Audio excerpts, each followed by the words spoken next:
ಎಲ್ಲರಿಗೂ ನಮಸ್ಕಾರ. ವಿವಿಧ ವೃತ್ತಿಪರ ಕೋರ್ಸ್ಗಳಿಗೆ ಕರ್ನಾಟಕ ಪರೀಕ್ಷಾ ಪ್ರಾಧಿಕಾರ ಎರಡನೇ ಸುತ್ತಿನ ಫಲಿತಾಂಶವನ್ನು ಪ್ರಕಟಣೆ ಮಾಡಿದೆ. ತಮಗೆಲ್ಲ ಗೊತ್ತಿರುವಂತೆ ಕರ್ನಾಟಕ ಪರೀಕ್ಷಾ ಪ್ರಾಧಿಕಾರ ಎಲ್ಲ ವೃತ್ತಿಪರ ಕೋರ್ಸುಗಳಿಗೆ ಕಂಬೈನ್ಡ್ ಸೀಟ್ ಅಲಾಟ್ಮೆಂಟ್ ಮಾಡ್ತೀವಿ. ಇದು ಸಾಕಷ್ಟು ರಾಜ್ಯಗಳಲ್ಲಿ ಈ ರೀತಿ ಮಾಡಲ್ಲ. ಸಾಕಷ್ಟು ರಾಜ್ಯಗಳಲ್ಲಿ ಇಂಡಿಪೆಂಡೆಂಟ್ ಕೋರ್ಸಿಗೆ ಅವರು ಮಾಡ್ತಾರೆ. ಇದರಿಂದ ಅವರಿಗೆ ಏನು ಅನುಕೂಲ ಆಗ್ತಾಯಿದೆ ಅಂತಂದರೆ, ಅವರು ಟೈಮ್ಲಿ ಎಲ್ಲ ಪ್ರಕ್ರಿಯೆನ ಆಯಾಯ ಕೋರ್ಸಿಗೆ ಮಾಡ್ತಾರೆ. ಅದರಿಂದ ವಿದ್ಯಾರ್ಥಿಗಳಿಗೆ, ಪೋಷಕರಿಗೆ ತೊಂದರೆ ಸಹ ಇದೆ. ಬಟ್ ಕರ್ನಾಟಕ ರಾಜ್ಯದಲ್ಲಿ ಎಲ್ಲ ಕೋರ್ಸುಗಳಿಗೆ ಕಂಬೈನ್ಡ್ ಸೀಟ್ ಅಲಾಟ್ಮೆಂಟ್ ಮಾಡ್ತೀವಿ. ನಮ್ಮ ಸಮಸ್ಯೆ ಏನು ಅನ್ನುವಂಥದ್ದನ್ನು ಮೊದಲು ನಾನು ವಿವರಿಸ್ತೀನಿ.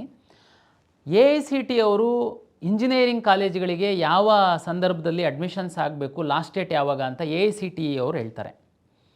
ಮೆಡಿಕಲ್ಲು ಮತ್ತು ಡೆಂಟಲ್ಲಿಗೆ ಸಂಬಂಧಪಟ್ಟಂತೆ ತಮ್ಗೆ ಗೊತ್ತಿದೆ MCC ಅವರು ಟೈಮ್ ಟೇಬಲನ್ನು ಕೊಡ್ತಾರೆ. ಇದು ಎರಡನ್ನೂ ಅಲೈನ್ ಮಾಡಲಿಕ್ಕೆ ನಮಗೆ ಸಾಕಷ್ಟು ಸಮಸ್ಯೆ ಆಗ್ತಾಯಿದೆ. ಈ ಹಿನ್ನೆಲೆಯಲ್ಲಿ ನಾವು ಇಂಜಿನಿಯರಿಂಗಿಗೆ ಸಂಬಂಧಪಟ್ಟಂತೆ ಎಲ್ಲ ರೆಡಿ ಮಾಡ್ಕೊಂಡಿದ್ದರೂ ಸಹ MCC ಅವರು ಮೆಡಿಕಲ್ಲು ಡೆಂಟಲ್ಲಿಂದು ಟೈಮ್ ಟೇಬಲ್ ಕೊಡಲಿಲ್ಲ ಅನ್ನೋ ಕಾರಣಕ್ಕೆ ನಮ್ಮದು ಫಸ್ಟು ಸುತ್ತಿನ ಒಂದು ಫಲಿತಾಂಶ, ಅಡ್ಮಿಷನ್ಸ್ ಎಲ್ಲ ಡಿಲೇ ಆಯಿತು. ಅಂತಿಮವಾಗಿ ಅದು ಮುಗೀತು. ಕೊನೆಗೆ ಎರಡನೇ ಸುತ್ತಿನ ಫಲಿತಾಂಶಕ್ಕೆ ಸಾಕಷ್ಟು ಸಿದ್ಧತೆಯನ್ನು ನಾವು ಮಾಡಿಕೊಂಡ್ವಿ ಮತ್ತು ಅದಕ್ಕೆ ತಕ್ಕಂತೆ ನಾವು ನಿಮಗೆ ಬಿಟ್ವಿ. ನಾವು ಏನು ಹೇಳಿದ್ವಿ, MCC ಅವರು ಎರಡನೇ ಸುತ್ತಿನ ಮೆಡಿಕಲ್ಲು ಮತ್ತು ಡೆಂಟಲಿಗೆ ಸಂಬಂಧಪಟ್ಟಂತಹ ಫಲಿತಾಂಶ ಬಿಟ್ಟ ನಂತರ ನಾವು ಮಾಕ್ ರಿಸಲ್ಟನ್ನೇ ಬಿಡ್ತೀವಿ. ಅವರು ಫಲಿತಾಂಶವನ್ನು ಬಿಟ್ಟ ನಂತರ ಕ್ವಿಟ್ ಆಗಲಿಕ್ಕೆ ನಾವು ಅವಕಾಶವನ್ನು ಕೊಡ್ತೀವಿ. ಫ್ರೀಯಾಗಿ ಬೇರೆ ರಾಜ್ಯ ಮತ್ತು MCCನಲ್ಲಿ ಮೆಡಿಕಲ್ಲು ಮತ್ತು ಡೆಂಟಲ್ ಸೀಟ್ ಸಿಕ್ಕಿದ್ದಂಥವರು ಕ್ವಿಟ್ ಮಾಡ್ಕೊಳ್ತಾ ಹೋಗಿ ಏನು ಸೀಟ್ಸು ಅವೈಲಬಲ್ ಸಿಗುತ್ತೆ ಅದನ್ನು ಅದೇ ಸುತ್ತಿನಲ್ಲಿ ಹಾಕ್ಕೊಂಡು ನಾವು ರೀರನ್ ಮಾಡಿ ಎರಡನೇ ಸುತ್ತಿನ ಅಂತಿಮ ಫಲಿತಾಂಶವನ್ನು ಕೊಡ್ತೀವಿ ಅಂತ ನಾವು ಈ ಹಿಂದೆ ಭಾಳ ಸ್ಪಷ್ಟವಾಗಿ ತಮಗೆ ಹೇಳಿದ್ವಿ. ಮತ್ತು ಎರಡನೇ ಸುತ್ತಿನಲ್ಲಿ ಚಾಯ್ಸ್ 1 ಮತ್ತು ಚಾಯ್ಸ್ 4 ಮಾತ್ರ ಕೊಡ್ತೀವಿ ಅಂತ ಸಹ ಹೇಳಿದ್ವಿ. ಏನು ರೀಸನ್? ಸುಮಾರು ಜನ ಸೋಷಿಯಲ್ ಮೀಡಿಯಾದಲ್ಲಿ ಹೇಳಿದರು, ನೋನು ಈ ಹಿಂದೆ ಸಡನ್ ಅಂತ ರೂಲ್ ಚೇಂಜ್ ಮಾಡಿದ್ರಿ, ಮೂರನೇ ಸುತ್ತಿಗೆ ಅಪ್ಗ್ರೇಡೇಷನ್ ಆಗಬೇಕು. ಓಕೆ, ನಾವು ಅದನ್ನೂ ಹೇಳಿದ್ವಿ. ಚಾಯ್ಸ್ 1 ತಗೊಂಡು ಕಾಲೇಜಿಗೆ ಅಡ್ಮಿಷನ್ ಆದಂಥವರು ಮೂರನೇ ಸುತ್ತಿನ ಮಾಪಪ್ ಸುತ್ತಿನಲ್ಲಿ ನಾವು ಸೀಟ್ ಮ್ಯಾಟ್ರಿಕ್ಸನ್ನು ಪಬ್ಲಿಷ್ ಮಾಡ್ತೀವಿ. ಯಾವುದಾದ್ರೂ ಒಳ್ಳೆ ಕಾಲೇಜಲ್ಲಿ ನಿಮಗೆ ಬೇಕಾದಂಥ ಸೀಟ್ ಸಿಕ್ತು ಅಂತಂದರೆ ತಾವು ಅಪ್ಗ್ರೇಡೇಷನ್ನಿಗೆ ಅವಕಾಶ ಕೊಡ್ತೀವಿ ಅಂತಲೂ ನಾವು ಹೇಳಿದ್ವಿ. ಜೊತೆಗೆ ಆ ಕಾಲೇಜಿಗೆ ಸೇರಿದರೆ ಅಲ್ಲಿಂದ ನಿಮ್ಮನ್ನು ಫ್ರೀಯಾಗಿ ಅಲ್ಲಿಂದ ಕಾಲೇಜಿಂದ ಮೂವ್ ಆಗಲಿಕ್ಕೂ ಸಹ ನಾವು ಫೆಸಿಲಿಟೇಟ್ ಮಾಡ್ತೀವಿ ಅಂತ ಹೇಳಿದ್ವಿ. ಕೊನೆ ಮೂಮೆಂಟಲ್ಲಿ ಈ ಥರ ಮಾಡಿದರೆ ಮಾಪಪ್ ರೌಂಡಲ್ಲಿ ಸೀಟ್ ಸಿಗ್ತವೆ. ನಿಮಗೆ ಇನ್ನೊಂದು ನಾವು ಆ ಥರ ತೀರ್ಮಾನ ಮಾಡಿದ್ದಕ್ಕೆ ತಮಗೆಲ್ಲರಿಗೆ ಒಂದು ಕ್ಲಾರಿಟಿ ಕೊಡ್ತೀನಿ. ಈ ಹಿಂದಿನ ವರ್ಷಗಳಲ್ಲಿ ಏನಾಗ್ತಾಯಿತ್ತು, ಎರಡನೇ ಸುತ್ತಿನ ಒಂದು ಫಲಿತಾಂಶವನ್ನು ನಾವು ಪಬ್ಲಿಷ್ ಮಾಡ್ತಾಯಿದ್ವಿ, ಅಡ್ಮಿಷನ್ ಶುರು ಮಾಡ್ತಿರ್ಲಿಲ್ಲ. MCC ಅವರು ಪಬ್ಲಿಷ್ ಮಾಡ್ತಿದ್ರು. ಆವಾಗ ನಾವು ನಿಮಗೆ ಅವಕಾಶ ಕೊಡ್ತಾಯಿದ್ವಿ. MCCನಲ್ಲಿ ಹೋಗುವಂಥವ್ರು ಇಲ್ಲಿ ಬಂದು ಕ್ಯಾನ್ಸಲ್ ಮಾಡ್ಕೊಂಡು ಹೋಗಬೇಕು ಅಂತ. ಒಂದಷ್ಟು ಜನ ಬಂದು ಕ್ಯಾನ್ಸಲ್ ಮಾಡ್ಕೊಂಡು ನೀವು MCCಗೆ ಹೋಗ್ತಾಯಿದ್ರಿ. ಆ ಸೀಟು ಹಾಗೆ ಉಳಿತಿತ್ತು. ನಾವು ಅದನ್ನು ಎರಡನೇ ಸುತ್ತಿನಲ್ಲೇ ನಿಮಗೆ ಹಂಚಿಕೆ ಮಾಡ್ತಿರಲಿಲ್ಲ. ಆ ಸೀಟ್ಗಳನ್ನೆಲ್ಲ ನಾವು ಇಟ್ಕೊಂಡು ನಿಮಗೆ ಅಪ್ಗ್ರೇಡೇಷನ್ನಿಗೆ ಅವಕಾಶ ಕೊಡ್ತಾಯಿದ್ವಿ. ಮೂರನೇ ಸುತ್ತಿನಲ್ಲಿ ನಾವು ಅದನ್ನು ರನ್ ಮಾಡ್ತಾಯಿದ್ವಿ. ಆವಾಗ ಸುಮಾರು ಇಂಜಿನಿಯರಿಂಗ್ ಕಾಲೇಜವರು, ಟಾಪ್ ಇಂಜಿನಿಯರಿಂಗ್ ಕಾಲೇಜವ್ರು ಏನಾದರೂ MCCಗೆ ಬಿಟ್ಟೋಗಿತ್ತು ಅಂತಂದರೆ, ನೀವು ವೆಟರ್ನರಿಯವರು MCCಗೆ ಬಿಟ್ಟೋಗಿತ್ತು ಅಂತಂದರೆ ಮೂರನೇ ಸುತ್ತಿನಲ್ಲಿ ಅಪ್ಗ್ರೇಡ್ ಆಗುವಂಥ ಅವಕಾಶಗಳು ಜಾಸ್ತಿ ಇತ್ತು. ನಾನು ಈ ಸರಿ ಏನೋ ಹೇಳಿದ್ದೆ ನಿಮಗೆ ಇದಕ್ಕಿಂತ ಮೊದಲು, MCC ಅವರು ಎರಡನೇ ಸುತ್ತಿನ ಫಲಿತಾಂಶವನ್ನು ಪ್ರಕಟಿಸಿದ ನಂತರ ಇಲ್ಲಿಂದ ಕ್ವಿಟ್ ಮಾಡೋದಕ್ಕೆ ಅವಕಾಶ ಕೊಡ್ತೀನಿ. ಉದಾಹರಣೆಗೆ ಒಂದು 500 ಜನ, ಅದು ವೆಟರ್ನರಿ ಸಿಕ್ಕಿರೋರು ಇರ್ಬೋದು, ಟಾಪ್ ಇಂಜಿನಿಯರಿಂಗ್ ಕಾಲೇಜರು ಇರ್ಬೋದು, ಏಜಿದವ್ರು ಇರ್ಬೋದು, ಕ್ವಿಟ್ ಮಾಡಿ ಹೋದರೆ ಆ ಒಂದು 500 ಸೀಟನ್ನು ಎರಡನೇ ಸುತ್ತಲ್ಲೇನು ನಾವು ಮಾಕ್ ಅಂತ ಪಬ್ಲಿಷ್ ಮಾಡಿರ್ತೀವಿ, ಅದೇ ಸುತ್ತಿಗೆ ಆ 500 ಸೀಟ್ ಹಾಕ್ಕೊಂಡು ನಾವು ರೀರನ್ ಮಾಡಿ ಫೈನಲ್ ರಿಸಲ್ಟ್ ಬಿಡ್ತೀವಿ ಅಂತ ಅಂದಮೇಲೆ ನಿಮಗೆ ಮಾಪಪ್ಪಲ್ಲಿ ಎಲ್ಲಿಂದ ಸೀಟ್ ಸಿಗುತ್ತೆ? ಮಾಪಪ್ಪಲ್ಲಿ ಸೀಟ್ ಸಿಗ್ತಿದ್ದೇನೆ ನಾವು ಸೆಕೆಂಡ್ ರೌಂಡಲ್ಲಿ ಕ್ಯಾನ್ಸಲ್ ಮಾಡಿದವ್ರನ್ನ ಥರ್ಡ್ ರೌಂಡಿಗೆ ಹಾಕ್ಕೊಂಡ್ರೆ. ಬಟ್ ನಾನು ಸೆಕೆಂಡ್ ರೌಂಡಲ್ಲೇ ಆ ಸೀಟನ್ನು ಹಾಕ್ಕೊಂಡು ರೀರನ್ ಮಾಡ್ತೀನಿ ಅಂತ ಹೇಳಿದ್ದೆ. ಅದಕ್ಕೆ ಚಾಯ್ಸ್ 1 and 3 ಕೊಟ್ಟಿದ್ದೆ. ಆದ್ರೂ ಯಾರಾದರೂ ಬಿಟ್ಟು ಹೋದರೆ ಅಡ್ಮಿಷನ್ ಆದವರು ಅಪ್ಗ್ರೇಡಿಗೆ ಬರಬೇಕು ಅಂತ ಹೇಳಿದ್ವಿ. ಅದರಲ್ಲಿ ಯಾವುದೇ ಚೇಂಜ್ ಇರಲಿಲ್ಲ ನಮ್ಮದು. ಆದರೆ ನಾವು ಅಂದ್ಕೊಂಡಂಗೆ ಕೆಲವೊಮ್ಮೆ ಆಗಲ್ಲ. ತಮಗೆಲ್ಲ ಗೊತ್ತಿದೆ, ಅನಿರ್ದಿಷ್ಟಾವಧಿಗೆ MCC ಅವರು ಟೈಮ್ ಟೇಬಲ್ನ ಮುಂದೂಡ್ತಾ ಬರ್ತಾ ಇದ್ದಾರೆ. ಇಲ್ಲಿವರೆಗೆ 29ರಿಂದ ಅಂತೇಳಿದ್ರು, ಇಲ್ಲಿವರೆಗೆ ಯಾವುದು ಕ್ಲಾರಿಟಿ ಇಲ್ಲ. ಸೀಟನ್ನು ಹೆಚ್ಚು ಮಾಡ್ತೀವಿ ಅಂತೇಳಿ NMC ಅವರು ಹೇಳಿದ್ದಾರೆ ಅಂತೇಳಿ ಅವರೇ ನೋಟಿಫಿಕೇಷನ್ ಕೊಟ್ಟಿದ್ದರು. ಯಾವ ಕಾಲೇಜಲ್ಲಿ ಎಷ್ಟು ಸೀಟ್ ಹೆಚ್ಚಾಗುತ್ತೆ, ನಮ್ಮ ರಾಜ್ಯದ ಸೀಟ್ಗಳಿದಾವ ಅಂತನ್ನುವಂಥದ್ದು ನಮಗೆ ಇಲ್ಲಿವರೆಗೆ ಕ್ಲಾರಿಟಿ ಇಲ್ಲ. ಆದರೆ ನಮ್ಮಲ್ಲಿ ಸುಮಾರು 74-75 ಸಾವಿರ ಸೀಟ್ಗಳ ಇಂಜಿನಿಯರಿಂಗ್ ಸೀಟ್ಗಳನ್ನ ನಾವು ಅಲಾಟ್ ಮಾಡ್ತೀವಿ. ತಮಗೆಲ್ಲ ಗೊತ್ತಿದೆ. AICTE ಅವರ ಪ್ರಕಾರ ಸೆಪ್ಟೆಂಬರ್ 15ನೇ ತಾರೀಕು ಟೆಕ್ನಿಕಲ್ ಕೋರ್ಸಸ್ಸಿಗೆ ಅಡ್ಮಿಷನ್ ಲಾಸ್ಟ್ ಡೇಟು. ಅರ್ಥ ಮಾಡ್ಕೊಳ್ಳಿ. ಇನ್ನೂ ಒಂದು ಹೇಳ್ತೀನಿ, ತಮಗೆಲ್ಲ ಗೊತ್ತಿದೆ, ಎಲ್ಲ ಖಾಸಗಿ ಕಾಲೇಜುಗಳಲ್ಲಿ ಸಹ 45% ಇಂಜಿನಿಯರಿಂಗ್ ಸೀಟ್ಗಳನ್ನು ಸರ್ಕಾರಕ್ಕೆ ಬಿಟ್ಟು ಕೊಡ್ತಾರೆ. ಆ 45% ಮತ್ತು ಲಿಂಗ್ವಿಸ್ಟಿಕ್ ಮೈನಾರಿಟಿ ಮತ್ತು ಯೂನಿವರ್ಸಿಟಿ ಕಾಲೇಜುಗಳಲ್ಲಿ 40% ಸೀಟುಗಳಿಗೆ ಸಹ ರಾಜ್ಯ ಸರ್ಕಾರದ ನಿಯಮದಂತೆ ರೋಸ್ಟರ್ ಆಧಾರದ ಮೇಲೆ ನಾವು ಸೀಟ್ ಹಂಚಿಕೆ ಮಾಡ್ತೀವಿ. ಸರ್ಕಾರ ನಿಗದಿಪಡಿಸುವಂತಹ ಶುಲ್ಕಕ್ಕೆ ನಾವು ಅಡ್ಮಿಷನ್ ಕೊಡಬೇಕು ಅವರು. ಇದು ಖಾಸಗಿ ಕಾಲೇಜುಗಳ ಮತ್ತು ಸರ್ಕಾರದ ಮಧ್ಯೆ ಆಗಿರುವಂತಹ ಒಂದು ಒಪ್ಪಂದ.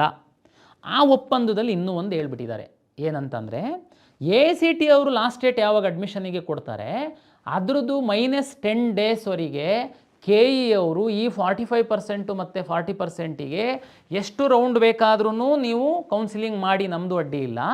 -10 ಡೇಸು ಅಕಸ್ಮಾತ್ ನೀವು ತುಂಬೋದಕ್ಕಾಗಲಿಲ್ಲ ಅಂತಂದರೆ ಆ ಸೀಟ್ಗಳನ್ನು ನೀವು ಕಾಲೇಜಿಗೆ ಹಸ್ತಾಂತರ ಮಾಡಬೇಕು. ಅದನ್ನು ನಾವು ಕಾಲೇಜವರು ಹೇಗೋ ಹುಡುಕಾಡಿ ನಾವು ಹುಡುಗರಿಗೆ ತುಂಬಿಸ್ಕೊಳ್ತೀವಿ, ನಮಗಿಲ್ಲ ಅಂತಂದರೆ ಲಾಸ್ ಆಗುತ್ತೆ ಅನ್ನುವಂಥದ್ದು ಸರ್ಕಾರ ಮತ್ತು ಖಾಸಗಿ ಕಾಲೇಜುಗಳ ಒಕ್ಕೂಟದ ಮಧ್ಯೆ ಆಗಿರುವಂತಹ ಒಪ್ಪಂದ.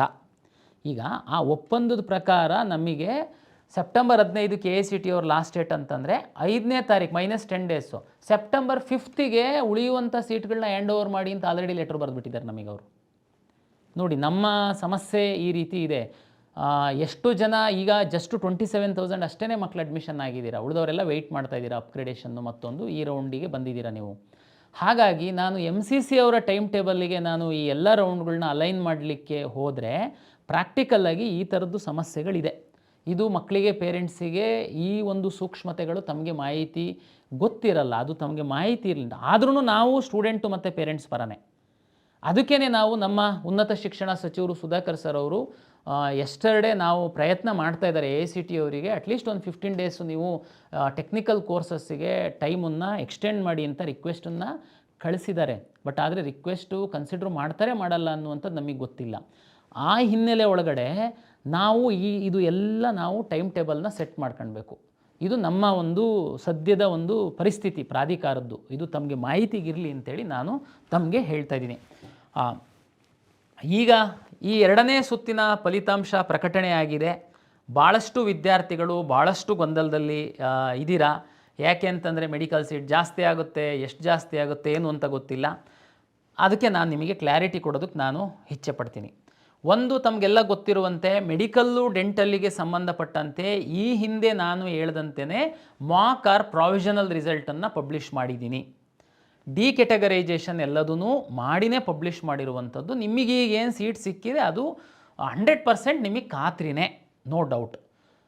ಇನ್ನೂ ನಿಮಗೆ ಸೀಟು ಕರ್ನಾಟಕದ ಮೆಡಿಕಲ್ ಕಾಲೇಜುಗಳಲ್ಲಿ ಈಗಿರುವಂಥ ಕಾಲೇಜುಗಳಲ್ಲಿ ಸೀಟು ಜಾಸ್ತಿ ಆದರೆ, MCC ರಿಸಲ್ಟು ಪಬ್ಲಿಷ್ ಮಾಡಿದ ಮೇಲೆ ಕೆಲವು ಮಕ್ಕಳು ಬಿಟ್ಟೋದರೆ ಆ ಸೀಟ್ಗಳನ್ನೂ ಸಹ ನಾನು ಹಾಕಿಕೊಂಡು ಮಾರ್ಕ್ ಮತ್ತು ಪ್ರಾವಿಷನಲ್ ರಿಸಲ್ಟ್ ಈಗೇನು ಪಟ್ಟಿ ಪಬ್ಲಿಷ್ ಮಾಡಿದ್ದೀನಿ ಅದನ್ನು ನಾನು ರೀರನ್ ಮಾಡ್ತೀನಿ.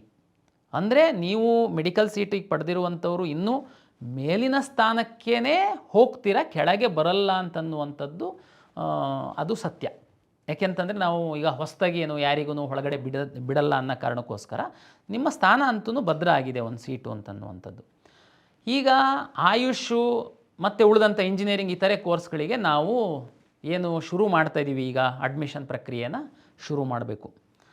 ನನ್ನ ಈ ಹಿಂದಿನ KE ನಿರ್ದೇಶನದ ಪ್ರಕಾರ ಚಾಯ್ಸ್ 1 and 4 ಮಾತ್ರ ಇತ್ತು. ಅದು ಯಾಕೆ ಕೊಟ್ಟಿದ್ವಿ, ಯಾಕೆ ಅನಿವಾರ್ಯತೆ ಇತ್ತು ಅನ್ನುವಂಥದ್ದು ನಾನು ಈಗಾಗಲೇ ತಮಗೆ ಎಕ್ಸ್ಪ್ಲೈನ್ ಮಾಡಿದ್ದೀನಿ. ಅದೇ ಸ್ಟ್ಯಾಂಡನ್ನು ನಾವು ಮುಂದುವರಿಸುವಂಥದ್ದಕ್ಕೆ ಸಾಧ್ಯ ಇದೆಯಾ? ಇವತ್ತಿನ ಪರಿಸ್ಥಿತಿಯಲ್ಲಿ ನನಗೆ ಸ್ವಲ್ಪ ಕಷ್ಟ ಇದೆ. ಕಾರಣ ಏನು ಅಂತಂದರೆ, ಆಯುರ್ವೇದ ಕಾಲೇಜುಗಳದ್ದು ಸೀಟ್ ಮ್ಯಾಟ್ರಿಕ್ಸನ್ನು ಅವರು ಎಷ್ಟು ಪ್ರಯತ್ನ ಮಾಡಿದ್ರು ಅವರು ಕೊಟ್ಟರು, ಸೆಕೆಂಡ್ ರೌಂಡಿಗೆ ಫಸ್ಟ್ ಕೊಟ್ಟಿದ್ದಾರೆ. ಒಂದಷ್ಟು ನರ್ಸಿಂಗ್ ಕಾಲೇಜುಗಳು ಸಹ ಸೆಕೆಂಡ್ ರೌಂಡಿಗೆ ಅವರು ನಮಗೆ ಕೊಟ್ಬಿಟ್ಟಿದ್ದಾರೆ.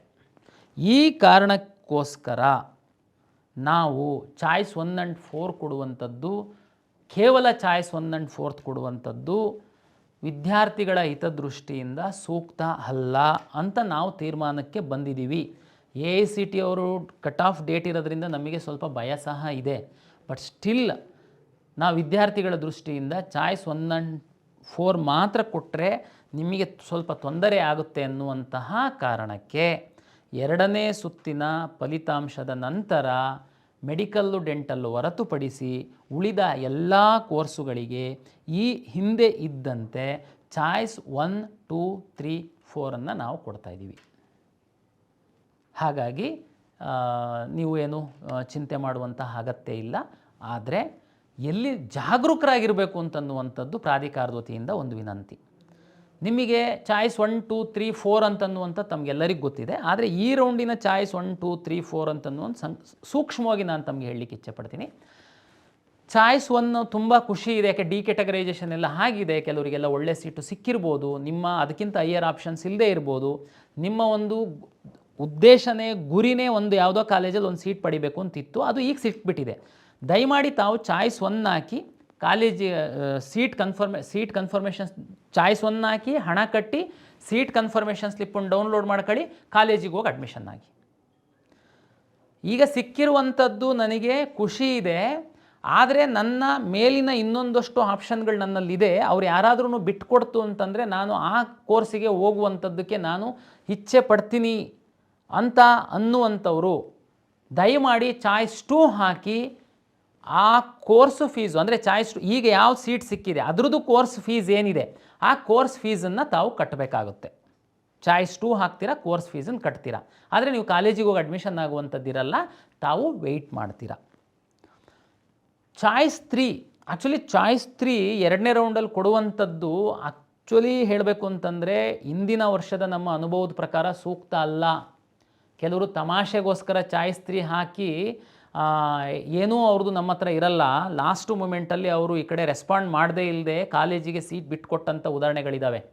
ಆದರೂ ಸಹ ನಾವು ಯಾರೋ ಕೆಲವರು ಮಾಡಿರುವಂಥದ್ದಕ್ಕೆ ಎಲ್ಲ ವಿದ್ಯಾರ್ಥಿಗಳಿಗೆ ನಾವು ಒಂದೇ ಸಮಾನವಾಗಿ ನೋಡುವಂಥದ್ದು ಸೂಕ್ತ ಅಲ್ಲ ಅಂತ ಅಂದ್ಕೊಂಡು ಚಾಯ್ಸ್ 3 ಸಹ ಕೊಡ್ತಾಯಿದ್ದೀವಿ. ಆದರೆ 10,000 ರೂಪೀಸ್ ಕಾಶನ್ ಡೆಪಾಸಿಟ್ ಕಟ್ಟಿ ಅಂತ ನಾನು ರಿಕ್ವೆಸ್ಟ್ ಮಾಡ್ತಾಯಿದ್ದೀನಿ. ಚಾಯ್ಸ್ 3 ಯಾರು ಹಾಕ್ತೀರಾ ಕಾಶನ್ ಡೆಪಾಸಿಟ್ ತಾವು ಕಟ್ಟಬೇಕು. ಚಾಯ್ಸ್ 1 ಹಾಕಿರೋರು ನಮ್ಮ ಲಿಸ್ಟಿಂದ ಹೊರಗಡೆ ಹೋಗಿರ್ತಾರೆ. ಚಾಯ್ಸ್ 2 ಹಾಕಿರುವಂಥವ್ರು ನೆಕ್ಸ್ಟು ಅಪ್ಗ್ರೇಡ್ ಆಗಲಿಲ್ಲ ಅಂತಂದರೆ ಆ ಸೀಟಿಗೆ ತಾವು ಹೋಗಿ ಅಡ್ಮಿಷನ್ ಆಗಲೇಬೇಕು. ಆವಾಗ ಯಾವುದೂ ಅವಕಾಶ ಇರಲ್ಲ ತಮಗೆ ಬಿಟ್ಕೊಡೋದಕ್ಕೆ. ಇಲ್ಲ ಅಂತಂದರೆ ನೀವು course fees plus 5 times penalty ಕಟ್ಟಿ ಸೀಟನ್ನು ಕ್ಯಾನ್ಸಲ್ ಮಾಡ್ಕೊಳ್ಳುವಂಥ ಪನಿಷ್ಮೆಂಟ್ ಇದೆ. ಚಾಯ್ಸ್ 3 ಹಾಕಿರೋರೆ 10,000 ಅಲ್ಲ ಕಟ್ಟನ, ನೋ, 10,000 ಕಾಶನ್ ಡೆಪಾಸಿಟ್ ಕಟ್ಟುವಂಥದ್ರ ಜೊತೆಗೆ ಚಾಯ್ಸ್ 3 ಅವರು, ಚಾಯ್ಸ್ 3 ಅಂದ್ರೇನು, ಈಗ ನಿಮಗೆ ಸಿಕ್ಕಿರುವಂಥದ್ದು ನಿಮ್ಮ ಖಾತೆಯಿಂದ ಸೀಟು ಬಿಟ್ಟು ಹೋಗುತ್ತೆ, ಉಳಿದಂಥ ಎಲ್ಲ ಆಪ್ಷನ್ಸ್ಗಳಿರುತ್ತೆ. 10,000 ಕೊಟ್ಬಿಟ್ಟು ಸುಮ್ಮನೆ ಕೂರುವಂಥದ್ದಲ್ಲ, ನೀವು ನೆಕ್ಸ್ಟ್ ರೌಂಡಲ್ಲಿ ಕಂಪಲ್ಸರಿ ಅಡ್ಮಿಷನ್ಸ್ ಇದೆ. ಹಾಗಾಗಿ ಚಾಯ್ಸ್ 3 ಹಾಕಿ 10,000 ಕೊಟ್ಟ ಮಾತ್ರಕ್ಕೆ ನೀವು ಸೇಫ್ ಅಂತಲ್ಲ. ತಾವು ದಯಮಾಡಿ ನಿಮ್ಮ ಲಾಗಿನ್ ಒಳಗಡೆ ಇರುವಂತಹ ಎಲ್ಲ ಆಪ್ಷನ್ಗಳನ್ನ ತಾವು ಪರಿಶೀಲನೆ ಮಾಡಿ.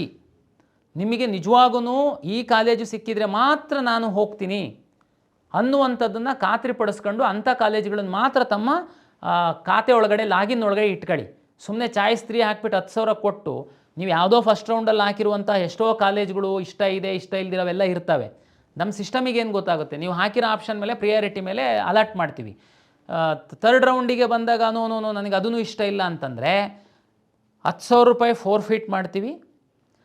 ಜೊತೆಗೆ ನಿಮ್ಮದು ಆ course fees plus 5 times penalty ಹಾಕ್ತೀವಿ. ಇಲ್ಲ ನನಗೇನು, ನಾನು ಬರೋದೇ ಇಲ್ಲ ಈ ಕಡೆ, 10,000 ರೂಪಾಯಿ ಅಷ್ಟೇ ಇರುತ್ತೆ ಅಂತ ನೀವು ಅಂದ್ಕೊಳ್ಬೋದು. ಆದರೆ ನೀವು ಎಲ್ಲೂ ಹೋಗ್ಲಿಕ್ಕಾಗಲ್ಲ ಕರ್ನಾಟಕ ಪರೀಕ್ಷಾ ಪ್ರಾಧಿಕಾರ ಬಿಟ್ಟು. ನೀವು ನೆಕ್ಸ್ಟ್ ಇಯರ್ ಸಹ ಬರ್ತೀರ. ತಮ್ಗೆ ಗೊತ್ತಿರಬೇಕು, ಲಾಸ್ಟ್ ರೌಂಡಲ್ಲಿ ಸೀಟ್ ತಗೊಂಡು ಅಡ್ಮಿಷನ್ ಆಗಿಲ್ಲ ಅಂತಂದರೆ ಮುಂದಿನ ವರ್ಷ ನೀವು ಕೌನ್ಸಿಲಿಂಗಲ್ಲಿ ಭಾಗವಹಿಸುವಂಥದ್ದಕ್ಕೆ ಅವಕಾಶ ಇರಲ್ಲ. ಈ ವರ್ಷ ಹೋದ ವರ್ಷ ಸೀಟ್ ತಗೊಂಡು ಅಡ್ಮಿಷನ್ ಆಗಿಲ್ಲದಿರುವಂತಹ 1,600 ವಿದ್ಯಾರ್ಥಿಗಳಿಗೆ ಈ ವರ್ಷ ನಾವು ಬಾರ್ ಮಾಡಿದ್ದೀವಿ ಕೊನೆ ಸುತ್ತಿನಲ್ಲಿ. ಅಂಥ ಪರಿಸ್ಥಿತಿ ಬರುತ್ತೆ. ಅದಕ್ಕೆ ಚಾಯ್ಸ್ 3 ಹಾಕೋರು 10,000 ಕೊಟ್ಟರೆ ಮಾತ್ರ ಅಲ್ಲ, 10,000 ಕಾಶನ್ ಡೆಪಾಸಿಟ್ ಕೊಡೋದ್ರ ಜೊತೆಗೆ ನಿಮ್ಮ ಲಾಗಿನ್ನಲ್ಲಿರುವಂತಹ ಎಲ್ಲ ಕಾಲೇಜುಗಳನ್ನು ತಾವು ಒಮ್ಮೆ ಪರಿಶೀಲನೆ ಮಾಡಿ ನಿಮಗೆ ನಿಜವಾಗೂ ಸೀಟ್ ಸಿಕ್ಕಿದರೆ ಹೋಗ್ತೀನಪ್ಪ ನನ್ನ ಕಾಲೇಜಿಗೆ ಅನ್ನುವಂಥದ್ದನ್ನು ಮಾತ್ರ ತಾವು ಅಲ್ಲಿ ಬಿಡಬೇಕಾಗುತ್ತೆ. ಹಾಗಾಗಿ ಈಗ ಮುಂದಿನ 3-4 ದಿವಸ ನಾವು ಚಾಯ್ಸಿಗೆ ಮಾತ್ರ ಕೊಟ್ಟಿರ್ತೀವಿ, ದುಡ್ಡು ಕಟ್ಟಿರ್ತೀರ. ನೆಕ್ಸ್ಟು ಏನು ನಾನು ಕೌನ್ಸಿಲಿಂಗ್ ಪ್ರಕ್ರಿಯೆ ರೀಅರೇಂಜ್ ಮಾಡುವಂಥದ್ದಕ್ಕೆ ಬಿಡ್ತೀನಿ. ಆವಾಗ ಚಾಯ್ಸ್ 3 ಹಾಕಿರುವಂಥವರು ದಯಮಾಡಿ ಲಾಗಿನ್ ಆಗಿ ತಾವು ರೀಅರೇಂಜ್ ಮಾಡಿ ಪ್ರಾಪರಾಗಿ. ಚಾಯ್ಸ್ 2 ಹಾಕಿರುವಂಥವ್ರು ಅಷ್ಟೇ, ಚಾಯ್ಸ್ 2 ಹಾಕಿರ್ತೀರ, ಮೇಲ್ಗಡೆದು ಹೈಯರ್ ಆಪ್ಷನ್ ತಗೊಳುತ್ತೆ. ಮೇಲ್ಗಡೆ ನಿಮಗೆ ಯಾವುದಾದ್ರೂ ಇಷ್ಟ ಇಲ್ಲ ಅಂತಂದರೆ, ಈಗ ಸಿಕ್ಕಿರೋ ಕಾಲೇಜ್ಗಿಂತನೂ ಸ್ವಲ್ಪ ಅದು ವೀಕ್ ಇದೆ, ನನಗೆ ಆಸಕ್ತಿ ಇಲ್ಲ ಅಂತಂದರೆ ದಯಮಾಡಿ ತಾವು ಡಿಲೀಟ್ ಮಾಡೋದಕ್ಕೆ ಅವಕಾಶ ಇರುತ್ತೆ. ಅದನ್ನು ಬಿಟ್ಬಿಟ್ಟು ಈಗ ಚಾಯ್ಸ್ 2 ಹಾಕಿ ಆ ಕಡೆ ತಿರುಗಿ ನೋಡದೆ ಇಲ್ದಿರುವಂಥದ್ದು. ಆಮೇಲೆ ಸಿಕ್ಕಿದಾಗ ಓ ನೋ ಅದು ಚೆನ್ನಾಗಿಲ್ಲ ಅಂತ ಅನ್ನೋದಕ್ಕಾಗಲ್ಲ. ಹೈಯರ್ ಆಪ್ಷನ್ ನೀವೇ ಹಾಕಿರ್ತೀರ. ಚಾಯ್ಸ್ 3 ಹಾಕಿ 10,000 ಕಾಶ್ ಆನ್ ಡೆಪಾಸಿಟ್ ಕಟ್ಟಿದ ಮಾತ್ರಕ್ಕೆ ನಿಮ್ಮದು ಮುಗಿಯಲ್ಲ. ನೆಕ್ಸ್ಟ್ ನಾವು ಕೌನ್ಸಿಲಿಂಗ್ದು ಎನೇಬಲ್ ಮಾಡ್ತಿದ್ದಂಗೆ ಲಾಗಿನ್ ಆಗಿಬಿಟ್ಟು ತಾವು ಪ್ರಾಪರಾಗಿ ವೆರಿಫೈ ಮಾಡ್ಕೊಳ್ಳಿ ನಿಮ್ಮ ಆಪ್ಷನ್ಸು. ಉಳಿದಂತೆ ಚಾಯ್ಸ್ 4 ತಮಗೆಲ್ಲ ಗೊತ್ತಿದೆ. ಕೌನ್ಸಿಲಿಂಗಲ್ಲಿ ಮುಂದುವರಿಯೋದಕ್ಕೆ ನನಗೆ ಇಷ್ಟ ಇಲ್ಲ ಅಂತೇಳಿ ಚಾಯ್ಸ್ 4 ಹಾಕ್ತೀರಾ. ನಮ್ಮ ಕೌನ್ಸಿಲಿಂಗಿಂದ ತಾವು ಹೊರಗಡೆ ಹೋಗ್ತೀರಾ. ತಾವು ಮ್ಯಾನೇಜ್ಮೆಂಟಲ್ಲೋ ಮತ್ತೆಲ್ಲೋ ಅಡ್ಮಿಷನ್ಸ್ ಹಾಕ್ತೀರಾ. ನಿಮಗೆ ತಿರ್ಗಾ ನಮ್ಮ ಕಡೆ ಪ್ರವೇಶ ಇರಲ್ಲ. ಚಾಯ್ಸ್ 4 ಹಾಕ್ತಂಥವರಿಗೆ ಇದು. ಆಮೇಲೆ ಈ ಹಿಂದೆಯೇ ನಾನು ಈಗಾಗಲೇ ಹೇಳಿದ್ದೀನಿ ಕಳೆದ ರೌಂಡಲ್ಲಿ, ಅದು ಈಗಲೂ ಅನ್ವಯಿಸುತ್ತೆ. ಕೆಲವು ಸ್ಟೂಡೆಂಟು ಇದ್ದೀರಾ, ಕೌನ್ಸಿಲಿಂಗಲ್ಲಿ ಭಾಗವಹಿಸ್ತೀರಾ, ಸೀಟು ಅಲಾಟ್ ಆಗುತ್ತೆ, ಯಾವುದೂ ಚಾಯ್ಸ್ ಹಾಕಲ್ಲ. 1 2 3 4 ಯಾವುದೂ ಹಾಕಲ್ಲ, ಸುಮ್ಮನೆ ಬಿಟ್ಬಿಡ್ತೀರಾ. ಆಮೇಲೆ ಸ್ವಲ್ಪ ಹುಡುಗರು ಇಲ್ಲಿ KEಗೆ ಬರ್ತೀರಾ, ಎಲ್ಲ ಟೈಮ್ ಮುಗಿದ ಮೇಲೆ ನಾನು ಯಾವುದೂ ಚಾಯ್ಸ್ ಹಾಕಿಲ್ಲ, ಸುಮ್ಮನೆ ಅಲ್ಲಿ ಇರೋ ಕಡೆ ಎಲ್ಲ ಹೋಗಿ ಹೇಳ್ಕೊಂಡು ಓಡಾಡ್ತೀರಾ. ನೋಡಿ ನಂದು ಓಪನ್ ಆಗ್ತಾ ಇಲ್ಲ, ಸರ್ವರ್ ಎರರು ಏನಿಲ್ಲ, ಇಲ್ಲಿ KEನಲ್ಲಿ ನಮಗೆ ಹೆಲ್ಪ್ ಮಾಡ್ತಾ ಇಲ್ಲ ಅಂತ. ಆಮೇಲೆ ಫೈನಲಿ ನಮ್ಮ ಹತ್ರ ಬಂದು ನೋಡಿದರೆ ನೀವು ಕಳೆದ ಸುತ್ತಿನಲ್ಲಿ ಸಮಯದೊಳಗಡೆ ನಾವು 2-3 ಸರಿ ಎಕ್ಸ್ಟೆಂಡ್ ಮಾಡಿದರೆ ಸಹ ತಾವು ಯಾವುದು ಚಾಯ್ಸ್ ಹಾಕಿಲ್ಲ. ನಾವೇನೇ ನಿಮ್ಮನ್ನು ಹೊರಗಡೆ ಕಳಿಸ್ಕೊಟ್ಟಿದ್ವಿ. ಸುಮಾರು ಕಳೆದ ಸುತ್ತಿನಲ್ಲಿ 4,500 ವಿದ್ಯಾರ್ಥಿಗಳನ್ನ ನಾವೇನೇ ಹೊರಗಡೆ ಕಳಿಸ್ಕೊಟ್ಟಿದ್ವಿ. ಕೊನೆಗೆ ಸುಮಾರು ವಿದ್ಯಾರ್ಥಿಗಳು ಬಂದರು, ಜೆನ್ಯೂನ್ ಅಂತಂದ. ಕೊನೆಗೆ ಒಂದು 800ರಷ್ಟು ವಿದ್ಯಾರ್ಥಿಗಳು ಮತ್ತೆ ಅವರು 750 ಕಟ್ಟಿ ಲಾಗಿನ್ ಹಾಕೋದಕ್ಕೆ ಅವಕಾಶ ಮಾಡಿಕೊಟ್ವಿ. ಆದರೆ ಈ ಸುತ್ತಲ್ಲಿ ಖಂಡಿತ ನಾವು ಅದಕ್ಕೆ ಅವಕಾಶ ಮಾಡಿಕೊಡಲ್ಲ. ಸೀಟ್ ಸಿಕ್ಕಿರೋ ಎಲ್ಲ ವಿದ್ಯಾರ್ಥಿಗಳಿಗೆ 1 2 3 4 ಚಾಯ್ಸ್ ಕೊಡ್ತಾಯಿದ್ದೀವಿ. ದಯಮಾಡಿ ಚಾಯ್ಸ್ ಹಾಕಿ, ಇಲ್ಲ ಅಂತಂದರೆ ಚಾಯ್ಸ್ ಯಾವುದೂ ಹಾಕಿಲ್ಲ, ನಾವೇ ನಿಮ್ಮನ್ನು ಹೊರಗಡೆ ಕಳಿಸ್ತೀವಿ. ಇನ್ನೊಂದು ಕೆಟಗರಿ ವಿದ್ಯಾರ್ಥಿಗಳಿದ್ದೀರಾ, ಚಾಯ್ಸ್ 1 ಹಾಕ್ತೀರಾ. ನಾವೇನು ಹೇಳಿದ್ದೀವಿ, ಚಾಯ್ಸ್ 1 ಹಾಕಿದರೆ ದುಡ್ಡು ಕಟ್ಟಿ ಸೀಟ್ ಕನ್ಫರ್ಮೇಷನ್ ಸ್ಲಿಪ್ಪನ್ನು ಡೌನ್ಲೋಡ್ ಮಾಡ್ಕೊಂಡು ನಿಗದಿತ ಸಮಯದಲ್ಲಿ ಕಾಲೇಜಿಗೆ ಹೋಗಿ ನಿಮ್ಮ ಒಂದು ಮುಖವನ್ನು ಸಿಸ್ಟಮಲ್ಲಿ ತೋರಿಸಿ ಲಾಗಿನ್ ಓಪನ್ ಆಗುತ್ತೆ, ನಿಮಗೆ OTP ಬರುತ್ತೆ, ಅದನ್ನು ತೋರಿಸಿ ಅಲ್ಲೇ ಅಡ್ಮಿಷನ್ ಪ್ರಕ್ರಿಯೆ ಮಾಡಿ ನಿಮಗೆ ಒಂದು ಅಡ್ಮಿಷನ್ ಆರ್ಡ್ರ್ ಕೊಡ್ತಾರೆ. ಅಲ್ಲಿಗೆ ನಿಮ್ಮದು ಅಡ್ಮಿಷನ್ ಪ್ರಕ್ರಿಯೆ ಮುಗಿದಿದೆ ಅಂತ. ಕೆಲವು ವಿದ್ಯಾರ್ಥಿಗಳು ಚಾಯ್ಸ್ 1 ಹಾಕಿದ್ದೀರಾ, ದುಡ್ಡು ಕಟ್ಟಿಲ್ಲ, ದುಡ್ಡು ಕಟ್ಟಿದ್ದೀರಾ, ಸೀಟ್ ಕನ್ಫರ್ಮೇಷನ್ ಸ್ಲಿಪ್ ಡೌನ್ಲೋಡ್ ಮಾಡ್ಕೊಂಡಿಲ್ಲ, ಸೀಟ್ ಕನ್ಫರ್ಮೇಷನ್ ಸ್ಲಿಪ್ ಡೌನ್ಲೋಡ್ ಮಾಡ್ಕೊಂಡಿದ್ದೀರಾ, ಕಾಲೇಜಿಗೆ ಹೋಗಿಲ್ಲ. ಎಂತ ಮಾಡೋದು ನಾನು ಇಂಥವರಿಗೆ? ಇಷ್ಟು ಎಲ್ಲ ನಾವು ಎಜುಕೇಟ್ ಮಾಡಿದ್ದೀವಿ. ಸಾಕಷ್ಟು ಯೂಟ್ಯೂಬ್ ಚಾನಲ್ ಅವರು ಎಜುಕೇಟ್ ಮಾಡ್ತಾ ಇದ್ದಾರೆ. ಏನು ನೀವು ಚಾಯ್ಸ್ 1 ಹಾಕೋ ತನಕ ನಿಮಗೆ ಬುದ್ಧಿ ಇದೆ ಅಂತಂದರೆ ಅದ್ರ ಮುಂದಿಂದು ಹೋಗಬೇಕು ಅನ್ನುವಂಥ ಸಹ ನಿಮಗೆ ಜ್ಞಾನ ಇದೆ. ಆದರೆ ಯಾಕೆ ನೀವು ಈ ರೀತಿ ಮಾಡ್ತಾಯಿದ್ದೀರಾ ನನಗೆ ಅರ್ಥ ಆಗ್ತಾಯಿಲ್ಲ. ಅದಕ್ಕೆ ಈ ಸರಿ ಮತ್ತೆ ಎಚ್ಚರಿಸ್ತಾ ಇದ್ದೀನಿ. ಮೊನ್ನೆ ಸುಮಾರು ವಿದ್ಯಾರ್ಥಿಗಳು ಈ ಥರ ಬಂದವರಿಗೆ ಕೊನೆ ಮೂಮೆಂಟಲ್ಲಿ ನಾನು ಕೆಲವೊಮ್ಮೆ ಅವಕಾಶ ಮಾಡಿ ಕೊಟ್ಟೆ. ಈ ಸಾರಿ ಮಾತ್ರ ಚಾಯ್ಸು 1 ಹಾಕಿ ನೀವು ಸೀಟ್ ಕನ್ಫರ್ಮೇಷನ್ ಸ್ಲಿಪ್ಪನ್ನು ತಗೊಂಡು ಕಾಲೇಜಿಗೆ ಹೋಗಿ ಅಡ್ಮಿಷನ್ ಆಗಿಲ್ಲ ಅಂತಂದರೆ ನಿಮ್ಮನ್ನು ನಮ್ಮ ಕೌನ್ಸಿಲಿಂಗಿಂದ ಹೊರಗಡೆ ಹಾಕ್ತೀನಿ. ಇಲ್ಲಾಂದ್ರೆ ನೀವು ಚಾಯ್ಸ್ 1 ಹಾಕೋಕ್ಕೆ ಹಾಕೋದ್ರಿ.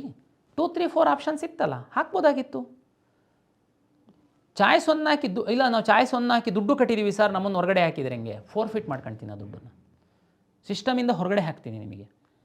ನಿಮಗೆ ಲಾಸ್ಟು ಕೌನ್ಸಿಲಿಂಗಲ್ಲಿ 2 ದಿನ 3 ದಿನ ಎಕ್ಸ್ಟೆಂಡ್ ಮಾಡಿದರೆ ಸಹ ನೀವು ಚಾಯ್ಸ್ 1 ಹಾಕಿ ದುಡ್ಡು ಕಟ್ಟಿ ಕಾಲೇಜಿಗೆ ಹೋಗಲ್ಲ ಅಂತಂದರೆ ಏನು ತೋರಿಸುತ್ತೆ ಇದು? ಮತ್ತೆ ಹೇಳಿದ್ದೀವಿ 10 ಸಾರಿ ವಿಚಾರ ಮಾಡಿ ಹಾಕಿ, ಓದಿ 1 2 3 4 ಅಂತಂದ್ರೆ ಏನು ಅಂತ. ಈ ಸರಿ ಯಾರು ನಮ್ಮ ನೋಡಿದಿರ ತಮ್ಗೆ ಗೊತ್ತಾಗುತ್ತೆ. ಚಾಯ್ಸ್ 1 ಕ್ಲಿಕ್ ಮಾಡುವಾಗ ಒಮ್ಮಿಗೆ ಲಾಕ್ ಆಗಲ್ಲ, ಅದು ಸಾಕಷ್ಟು ಇನ್ಸ್ಟ್ರಕ್ಷನ್ಸ್ ಬರುತ್ತೆ. ತಾವು ಅಗ್ರಿ ಬಟನ್ ನಮಗಬೇಕು, ಆಮೇಲೆ ಅಂದರೆ ಸುಮ್ಮನೆ ಫ್ರೀಸ್ ಆಗಿಬಿಟ್ಟು ಮಿಸ್ ಆಗಬಾರ್ದು ಅಂತ.